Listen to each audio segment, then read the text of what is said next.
Olá pessoal, tudo bem com vocês? Mais um episódio do Pod Life, como sempre, com pessoas incríveis.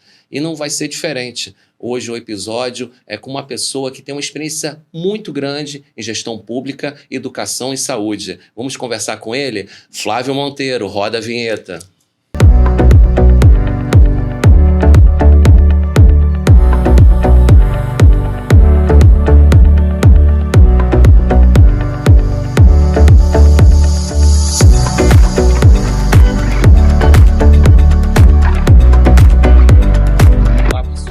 Ricardo Bordinhão, a gente está agora no Pod Life.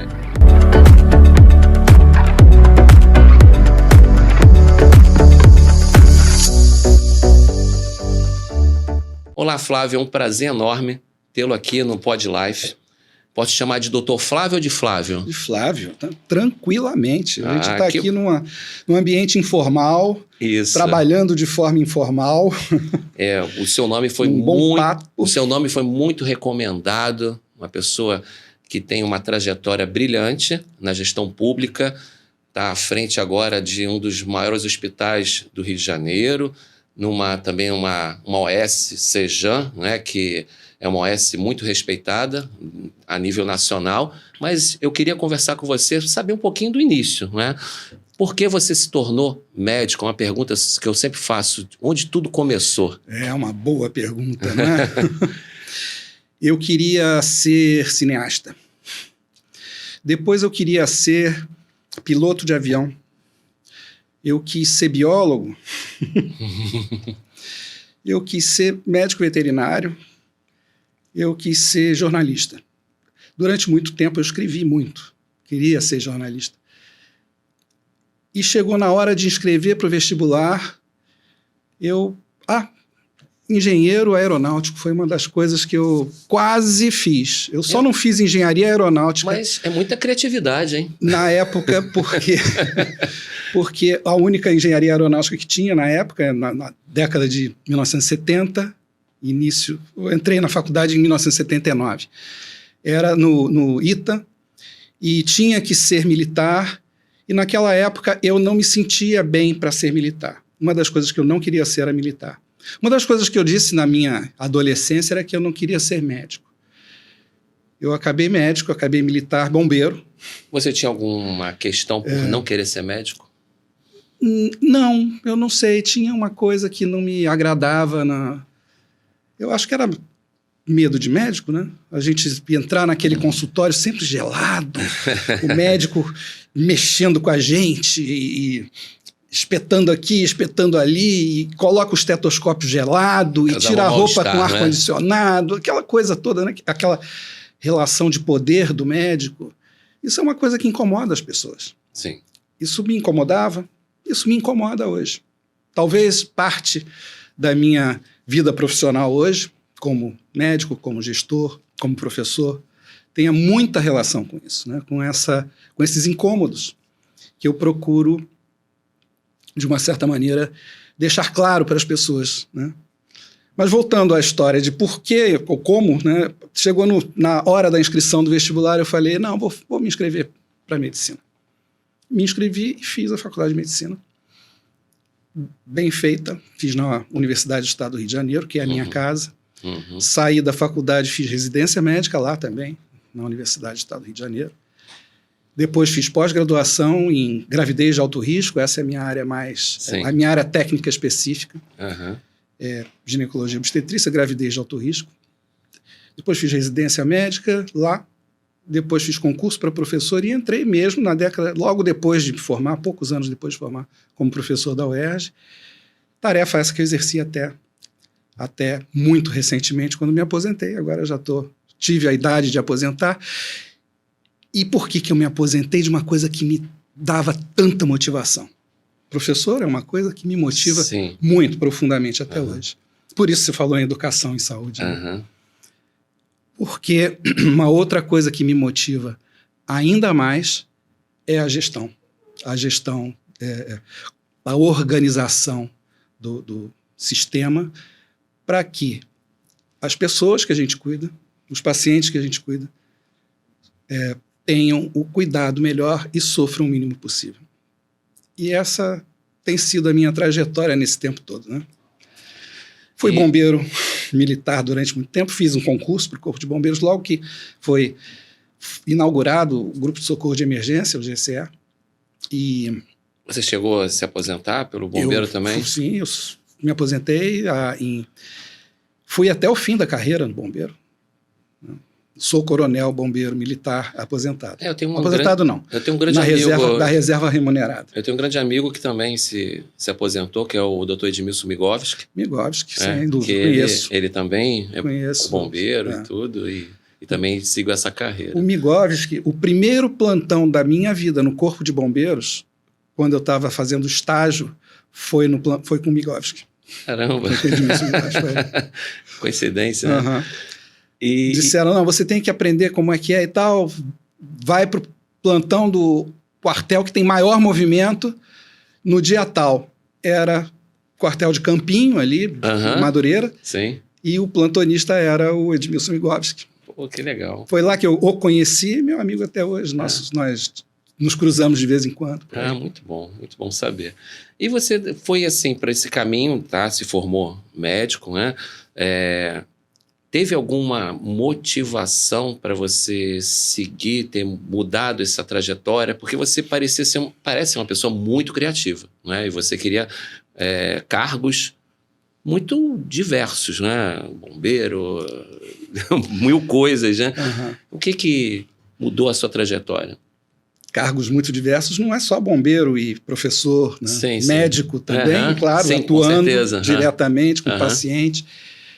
Uma outra coisa que eu fiz durante muitos anos, eu fui perito judicial, em perícias médicas, indicado pelo juiz e assistente técnico de partes em processos, principalmente processos cíveis.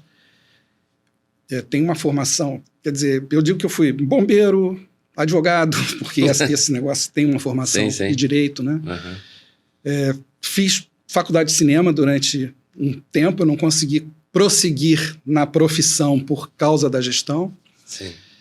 Professor sempre, desde a faculdade, na verdade, né? Professor, no primeiro ano da faculdade, assim que terminou o primeiro semestre, eu me inscrevi para ser monitor de histologia e embriologia no início e cuidava dos meus colegas calouros que estavam entrando na faculdade. Sempre tive muita motivação para isso. Mas por que eu me mudei para a gestão? Pois isso foi acontecendo ao longo do tempo.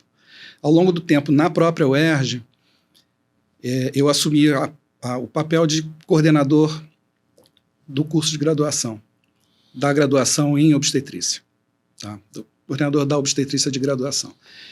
E aí eu comecei a cuidar de gestão dos professores, gestão dos alunos, gestão daquela... Isso me motivava naquele momento, né? Depois, como eu sempre fui muito ligado em informática, em modernização gerencial, em automatização, em prontuário eletrônico, lá nos anos 2000 e pouco, 2007, 2008, 2006, o diretor do hospital me convidou, o diretor do Hospital Universitário Pedro Ernesto, na época, me convidou para cuidar da modernização gerencial do hospital, da implantação de um sistema, da modernização do sistema de registro dos pacientes, prontuário eletrônico, internação em alta, censo hospitalar, toda essa área que estava muito frágil no hospital. Você já tinha alguma experiência nisso ou você encarou como um desafio? Eu encarei como um desafio. Eu tinha experiência em o embrião dos prontuários eletrônicos e a ideia de como fazer a montagem disso. Não havia ainda esses prontuários todos que nós temos hoje, né? TASI, MV, o Diabo 4, 500 tipos diferentes de prontuários eletrônicos, não havia. Mas havia vontade de criar uma maneira de se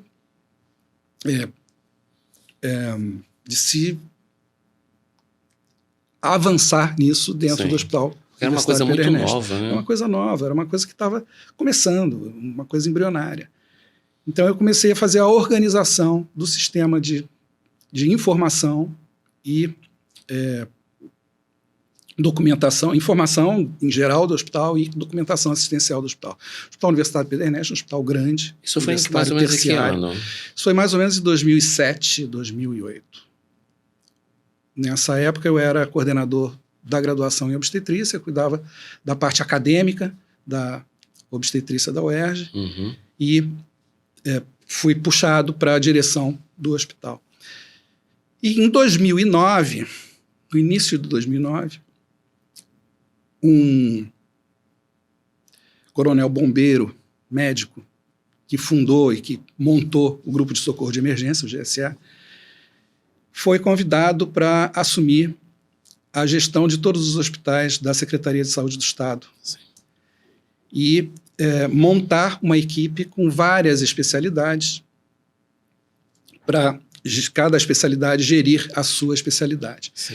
E ele me convidou para ir para a Secretaria de Saúde do Estado ajudar na gestão da parte de saúde materno-infantil. E foi assim que criou esse insight de você começar... Foi assim que eu entrei mais pesado na gestão. E isso mudou sua cabeça, a maneira de pensar? Mudou minha cabeça e mudou minha vida.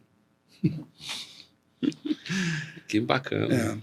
Nesse momento, em 2009, eu fui cedido da UERJ para a Secretaria de Saúde e fui cedido do Corpo de Bombeiros para a Secretaria de Saúde. Então, uma das coisas que mais me incomodava na vida pessoal à época era os múltiplos empregos.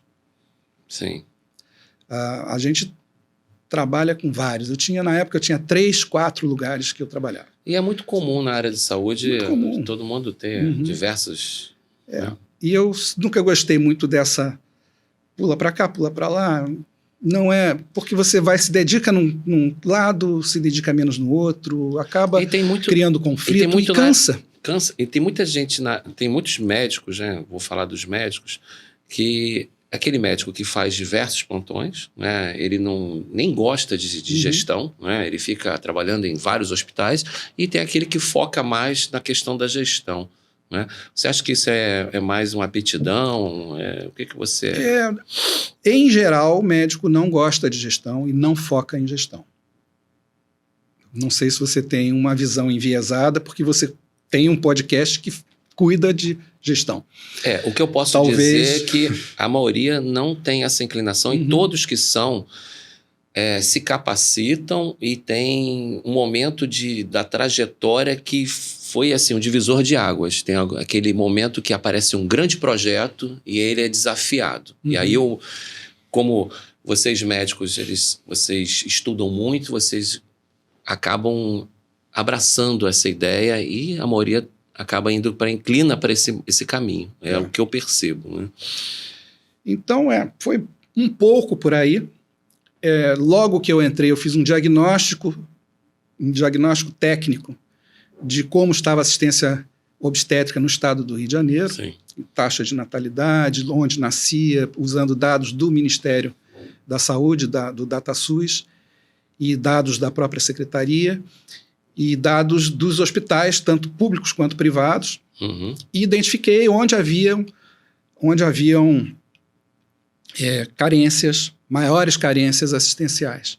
Porque naquela época, não sei se você se lembra, ou as pessoas se lembram, nos jornais saíam isso, né?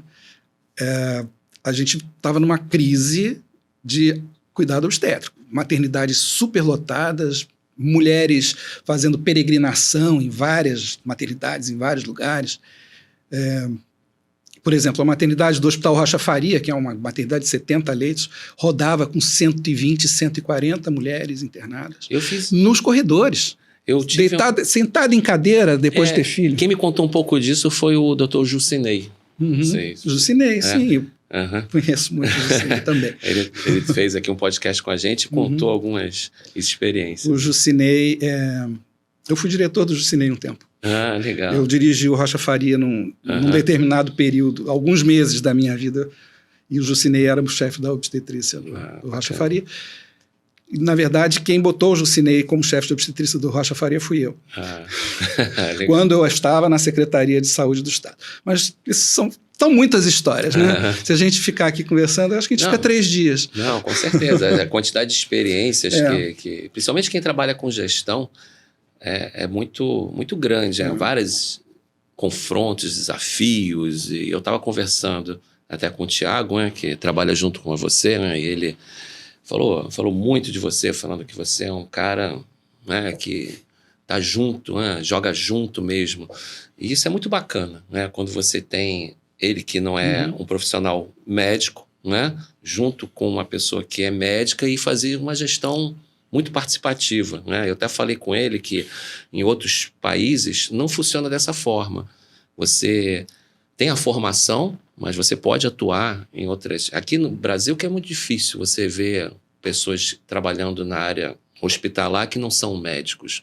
Mas a gente tem vários exemplos aí muito bacanas aí de gestão, né? Não querendo tirar o mérito do médico. Eu né? não quero tirar o mérito do médico também, mas o médico não foi formado para gestão. Sim, exatamente. O médico não tem a gestão no sangue. Sim. Quem foi formado para gestão são as pessoas que... Ele pode até ter sido formado também, mas a medicina em si não forma para gestão. Sim, com certeza. Não tem nem grade. A enfermagem forma um pouco mais para gestão do que a medicina, por isso que a enfermagem acaba abraçando mais a gestão.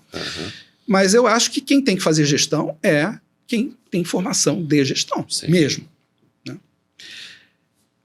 Voltando para a maternidade, porque eu identifiquei alguns vazios e aí nós projetamos a construção de algumas maternidades. Foi aí que nós inauguramos a maternidade, o Hospital da Mulher de São João do Meriti, o Hospital da Mulher Lourinhã de Studart, uma maternidade de risco habitual em Mesquita de altíssimo movimento, e isso deu uma desafogada. Tinham mais outros 2 projetos, mas com a crise econômica, com a falência do Estado do Rio de Janeiro, os projetos pararam, não puderam ser. Era uma em Duque de Caxias e uma em São Gonçalo. Essas 2 acabaram não evoluindo, mas a de Mesquita e São João do Meriti evoluíram. Melhorou um pouco, depois houve a inauguração do Hospital da Mulher Marisca Ribeiro do município, que também melhorou um pouco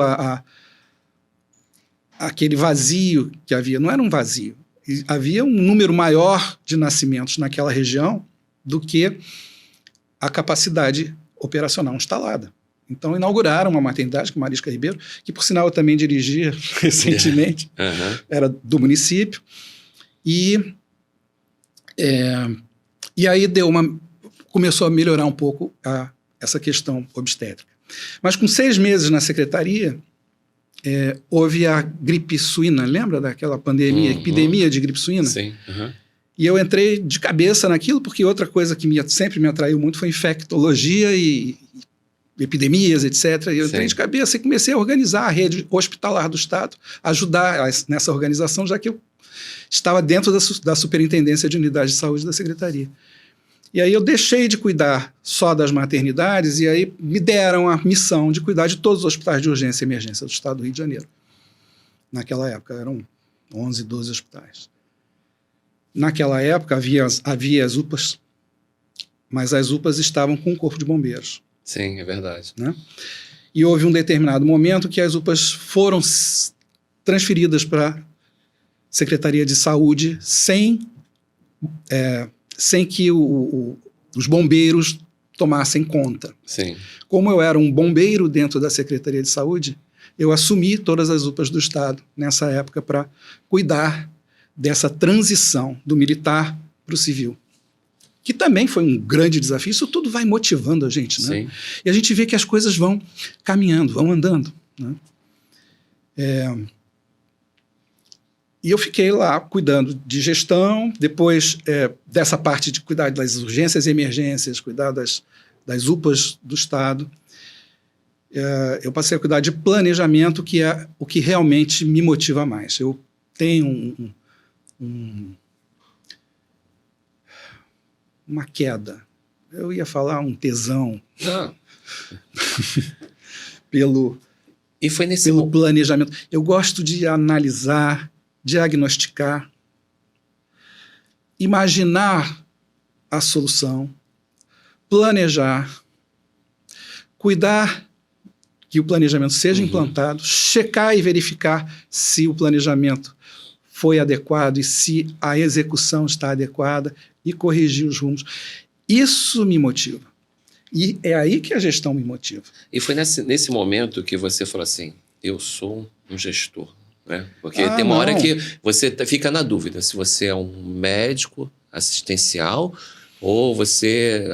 Daí você já... Eu nunca disse, nem nunca pensei dessa maneira. Sim. Eu sou um gestor. Não, é eu lógico. Vou fazendo o meu trabalho e cumprindo a minha missão. Mas você vai tendo uma inclinação, não é verdade? Você começa a se ver menos na ponta. Menos na ponta. Né? Você começa a enxergar assim, é um caminho natural. Todo mundo que se tornou gestor... O que eu disse assim, eu sou professor. Tá. Isso eu disse lá no início da minha carreira profissional e até hoje. Eu gosto de cuidar das pessoas. E uma das maneiras mais eficazes e eficientes de se cuidar das pessoas é através da educação e do ensino.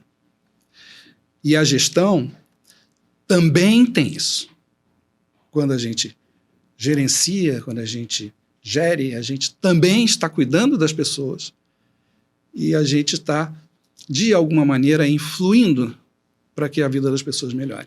Então, isso está tudo muito interligado. Você acaba influenciando, né? E isso acaba te dando um prazer absurdo, né? E mais ou menos isso, né? Quando funciona, sim. Quando não funciona, dá uma frustração, mas as coisas são assim. Mas faz parte, né? O próprio Tiago falou assim, a gente passa até por motim e tal. Tem essas coisas, né? Tem motins, tem coisas duras que a gente tem que fazer, né? Acho que faz parte, né, Flávio? Mas a minha cabeça diz sempre, e eu passo isso sempre para as pessoas, que o nosso objetivo, o nosso caminho, o nosso final é a pessoa que a gente cuida. Então, sempre que a gente está em dúvida de qual é o melhor caminho a seguir, pensa no paciente ou pensa no objeto da sua gestão. Qual é o objeto da minha gestão hoje? Eu sou um gestor de saúde, o objeto da minha gestão é a pessoa cuidada. Tem vários objetos, né? Eu trabalho num hospital público que é gerido por uma organização privada, mas que gere de acordo com o orçamento público. Sim. Então, eu tenho 3 patrões. Eu digo, são 3. O meu patrão principal, que eu não vou, de forma alguma, negligenciar nem abandonar, é o elo mais frágil dessa corrente. É o elo mais carente, que é a pessoa que está precisando de socorro, de ajuda, de cuidado. É o paciente. Sim. Então, esse tem que ficar no centro do cuidado, no centro da cabeça da gente. Agora, eu tenho outros 2 patrões. Eu tenho a organização que me assina a carteira de trabalho. Eu sou um empregado, como todos que trabalham nessa organização e nesse hospital são. E eu tenho um 3º patrão, que é o poder público, que é a Secretaria de Saúde, o poder público representado pelo prefeito, pelo secretário de Saúde e por toda a estrutura de saúde da prefeitura. Tem que ter harmonioso isso, né? Isso tem que estar tudo harmonizado. Além disso, a gente lida com pessoas. Sim. As pessoas que a gente lida têm que entregar um resultado. Qual é o resultado que a gente quer que elas entreguem? O resultado que a gente quer que elas entreguem é um cuidado correto, humano, caloroso, adequado. É um pouco além do cuidado físico. Se a pessoa está com uma pneumonia, eu vou dar o antibiótico X. Calma, você tem que se lembrar que aquilo é uma pessoa. Ela não tem só uma pneumonia e precisa só de um antibiótico. Ela precisa de atenção. Ela precisa de acolhimento. É isso que... Agora, imagina a gente gerir uma unidade de saúde com várias pessoas, conflitos internos, conflitos externos, conflitos políticos, porque existe uma relação política na prefeitura, né? Existe relação com a oposição, com a situação, existem vereadores, existem outros secretários, existe o Estado, existem conflitos entre os entes, municipal, estadual, federal, tem conflito em tudo que é lugar. Como é que a gente vai harmonizar isso tudo? Quando alguma coisa acontece num conflito desse, a gente tem que focar em alguma coisa. Qual é o foco? É a pessoa que a gente cuida. Por quê? É o elo mais frágil da corrente. Muito interessante essa abordagem. Cara,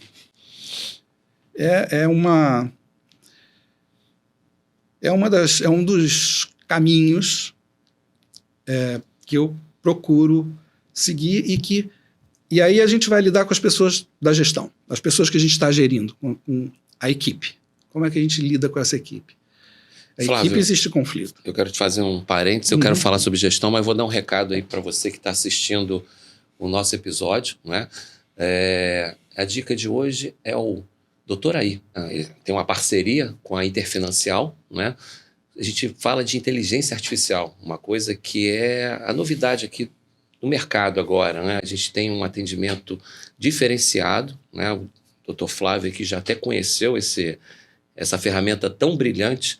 Você que é gestor público ou gestor da iniciativa privada, venha conhecer esse projeto tão interessante de inteligência artificial aplicada à saúde. Temos o nosso consultor Jean Ferraz e o telefone dele está aqui na descrição do vídeo. Logo abaixo do nome do episódio vai estar a descrição com o telefone do nosso consultor. Essa é a dica do PodLife hoje. Flávio, vamos continuar aqui com a gestão, né?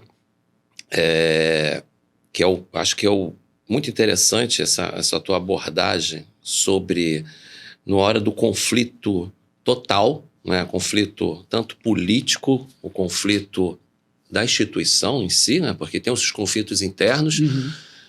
Nesse momento todo você chega e fala assim, o paciente não pode ser prejudicado com isso, né? E a gente teve agora recentemente algumas premiações de acreditação no hospital do qual você é diretor médico, né? E como que foi esse desafio? A acreditação é sempre um desafio para qualquer instituição. Uma instituição pública é um desafio ainda maior, né? Nós hoje somos o único hospital público no Rio de Janeiro com acreditado ONA nível 2, único hospital público de emergência. Tá? Existe uma maternidade também, que é gerida pelo Sejan, que é a maternidade Marisca Ribeiro, Sim. que também recebeu ONA nível 2, agora recentemente, junto conosco. É um desafio grande porque nós temos que mexer na parte operacional. Nós temos que seguir processos, seguir protocolos. Em saúde isso é um pouco mais complexo, porque cada cuidado, cada pessoa é uma pessoa diferente, o cuidado é diferente, mas existem certos protocolos que devem ser seguidos. Protocolos, rotinas, condutas que devem ser seguidas. E quando a gente segue esses protocolos, rotinas, condutas dentro do padrão, a gente chega num nível que pode ser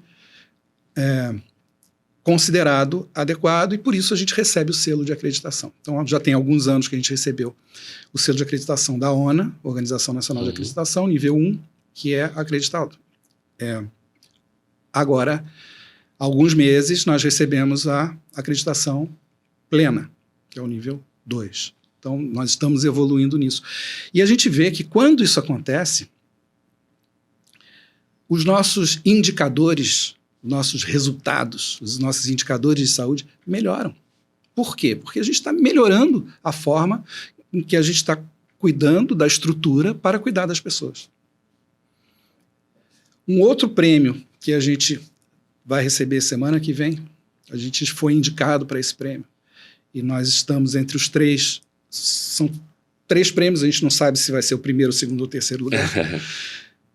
É um prêmio mundial de inovação, oferecido pelo GIME, que é o GIME é uma entidade de inovação mundial. Então, a gente vai receber esse prêmio de inovação na área social por um programa, por um projeto que nós inscrevemos, né, na premiação de cuidado de pessoas. Né? É um pedacinho, uma coisinha que a gente faz no hospital. Não, isso é uma coisa inovadora, vamos escrever no GIME. E foi considerado um bom projeto a ponto da gente estar entre os 3 finalistas do mundo inteiro. A gente está concorrendo com a Petronas, uma empresa da Malásia de petróleo imensa, e com o Hospital do Texas. E a premiação vai ser no dia 7 de novembro. Talvez quando o podcast estiver no ar, a gente já saiba do resultado aqui no Rio de Janeiro. De qualquer forma, um dos 3 prêmios nós já recebemos, esse prêmio de inovação. Já é um vencedor, né? O hospital e a equipe já é uma vencedora já de ter esse tipo... Porque você vê que na área pública não é muito comum você ter esse tipo de prêmios, qualificações, né? E vocês se destacaram com isso, né? Tendo essa premiação de acreditação, que era uma coisa muito a nível particular, né? Da empresa... Não empresa pública, né? Se eu não me engano, a Redditor também já... A Redditor é acreditada, hospitais, vários hospitais. Esses hospitais melhores todos têm acreditação. E os públicos estão começando, mas é mais difícil. Sim. É mais complexa. A administração pública é mais complexa de você acreditar. Esse movimento de acreditação, primeira vez que eu ouvi falar disso, foi na década de 1990, quando começou a Joint Commission. Sim. Começou a fazer a acreditação. Nós quisemos fazer isso no Hospital Pedro Ernesto. O Hospital Pedro Ernesto começou a se mexer para conseguir a acreditação, mas não conseguiu. Apesar de... Porque é uma mega estrutura, com dezenas de serviços diferentes. Padronizar aquilo tudo foi uma tarefa praticamente impossível, com vários serviços específicos. Eu trabalhei em hospitais que estavam se acreditando, né, trabalhando para ganhar acreditação e assim, isso parece ter normas de indústria, né? São questões muito técnicas e, na minha opinião, a situação gestão pública é difícil porque as decisões ela demora um pouco a acontecer, né? E precisa de mais agilidade, né? Vocês devem ter feito um malabarismo enorme para poder, né, conseguir os processos serem mais rápidos, mais dinâmicos, né? Deve ter tido muito apoio da organização social e da equipe em todo. Né? Não, a organização, o CEJAN, é uma organização grande. Sim. E que tem as suas áreas e tem a área de qualidade muito boa, muito bem estabelecida. E ela deu um suporte, um apoio muito grande para a gente. Mas quem consegue, no final, o resultado é a equipe. Né? A equipe, a dedicação da equipe, a motivação da equipe, a aplicação da equipe. A equipe precisou ser... Eu ia usar a palavra educada, mas não é educada. Ela precisou ser ensinada aos novos parâmetros de gestão para... Focando em qualidade. Focando em qualidade para normatizar e aplicar a normatização. Então, é uma coisa que dá um pouco de trabalho, dá um pouco de esforço, mas o resultado é tão melhor, a gente melhorou, a taxa de mortalidade reduziu do hospital, os indicadores assistenciais melhoraram, o tempo médio, o giro de leito melhorou, o tempo médio de permanência melhorou. Para você ter uma ideia, nós temos uma área do hospital, o Hospital Municipal Evandro Freire é um hospital fechado, referenciado, e a SER Ilha do Governador é a emergência, que é uma unidade pré-hospitalar fixa que fica no mesmo prédio do hospital, e é a porta aberta. Nos últimos 3 anos, nós tivemos um aumento de 70% no número de atendimentos na SER Ilha do Governador. E mesmo com esse aumento de 70%, nós tivemos uma redução de 17% na taxa de mortalidade. Nós não aumentamos porque não tivemos verba para aumentar. O número de pessoas que fazem o atendimento, o número de médicos, o número de enfermeiros, o número de técnicos, não teve aumento. Houve um aumento significativo na demanda, houve uma melhora do quê? Da eficiência. A eficiência melhorou porque a SER continuou não explodindo de gente, né? ela de vez em quando ela tem uma superlotação, porque Sim. isso é normal. A gente Sim. está numa rede de atenção à saúde, nós temos uma rede de atenção. Sim. Então nós não somos embora estejamos na ilha do governador, nós não somos uma ilha. Nós estamos interligados com o resto da cidade e com o resto do estado. Várias pessoas de outras cidades vão para lá. E com o resto do mundo. O aeroporto fica ali, nós recebemos frequentemente pacientes do mundo inteiro ali. Eu sei muito bem isso, Flávio, que eu moro na Ilha do Governador, Pois então conheço desde o início. Apesar disso, apesar do aumento da demanda, Sim. houve uma melhora na eficiência e uma redução da mortalidade. Por quê? Porque nós melhoramos os processos assistenciais, melhoramos o cuidado. Isso é perfeito, Flávio. A gente está se caminhando já para o encerramento, né? E como eu sempre pergunto, né, como eu trago pessoas incríveis que eu falo, né, eu considero você uma pessoa incrível pela tua trajetória, sua competência, né, várias pessoas me recomendaram o teu trabalho, eu pesquisei um pouco sobre o seu trabalho e vi que realmente foi um trabalho aí de grandes resultados. Na parte das UPAs também foi bem bacana o que você realizou, né? E essa pessoa que também está buscando a gestão, qual é o foco dela? O que ela precisa para conseguir uma trajetória aí de tantos resultados interessantes aí, como você falou, de resultados positivos, premiações? O que ela precisa focar? Além do paciente. Pois é. Focar no paciente, sem dúvida nenhuma. Uhum. Ela precisa ter Eu acho que o gestor é muito mais um contemporizador, um cuidador de pessoas, de conflitos. Né? Ela precisa entender a pessoa. Ela precisa ter empatia. Precisa entender o ser humano, entender as pessoas com quem ela trabalha, entender as pessoas que são os patrões, entender as pessoas que são os clientes e, principalmente, entender a sua equipe. Precisa ter empatia com a equipe. Não estou dizendo que a pessoa tem que ser condescendente, boazinha, porque isso aí, não. As pessoas precisam ter direção, precisam ter rumo, precisam ter foco, precisam ter um caminho. Mas isso pode ser feito com ternura. Isso não precisa ser feito, né? A pessoa tem que estar bem, tem que trabalhar bem, tem que trabalhar feliz. Isso é uma das coisas que a gente sempre diz. A gente quer aqui as pessoas trabalhando bem. Se você não está feliz no seu trabalho, você tem todo o direito de ser feliz. Vai ser feliz onde você consiga trabalhar onde você melhor. Consiga ser feliz. Uhum. Se aqui você não está feliz, tenha a sua autocrítica. Sim. E se mude. A gente tenta falar isso sem ser assédio. Porque a gente pode falar isso de uma forma de assédio. Você não está feliz, vai embora. Não é assim. Não é assim. Né? É isso que... E também entender, o gestor tem que também entender se a pessoa não está feliz, por que ela não está feliz? O que eu posso fazer para melhorar isso? Dentro das regras e das normas, dentro do objetivo. Meu objetivo é algum. O meu objetivo é que o paciente seja bem cuidado. O gestor de uma plataforma de petróleo tem o objetivo de extrair a quantidade adequada de petróleo com segurança. Sim. Cada um tem seu objetivo. Flávio, foi ótimo. Eu gostaria de conversar mais tempo com você, mas nosso horário já está chegando aqui ao limite, né? E com tanta carreira de quantos anos aí? Eu me formei em 1984. Nossa, é muito tempo. E deve nós ter 41 anos. Muita história para contar. Uhum.